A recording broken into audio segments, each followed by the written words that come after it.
Hello everyone, I am Jose Betancourt, and as always, thank you for viewing my video. So here is the Nikon wide-angle shift 28mm 3.5 f3.5 PC Nikkor manual focus lens.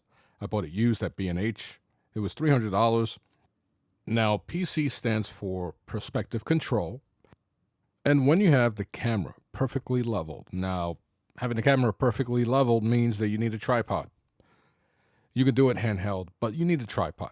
So you have a tripod, you have everything perfectly leveled. If you're shooting a building, for example, you would have your camera leveled, as I stated, and then you can change the perspective of this lens with the lever. You can have the lens go upwards, and this way you'll have the entire building in focus in your composition, and there's no distortion on the top of the building. Now, if you've ever taken a shot of a tall building or some trees, you'll notice that there's some angling inward at the very top of the photo. So that distortion is gone because you're changing the perspective. When you aim up, you have an angle and your lens can only do so much.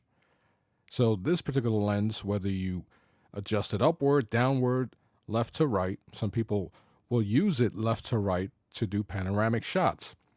And once again, everything is perfectly leveled, and all they have to do is turn the axis of the lens to the right position, and with the lever, adjust it accordingly, either left to right, up or down. I have it adapted to the Fuji GFX 50R and my Fuji XH1. Now on the GFX 50R, because there is a magnification of 0.79, you're actually, instead of getting 28 millimeters, you're getting about 22 millimeters. So it's the widest lens that I own. I plan to use it for interior shots, but mainly architecture and landscapes. So when I tested it out at Central Park, I didn't think it was really sharp. Of course, this was looking at it in camera. But when I got home and I saw it on my 5K monitor, it was a different story. Everything is in focus and it looks really good. Now, of course, I'm zooming in at about 200 to 400%. So that is unfair because this is a full frame lens on a medium format sensor. So it's a bit unfair to assume that it's going to perform like my 45mm f2.8. But when I use it on the Fuji XH1, the full spectrum is there. I get no vignetting.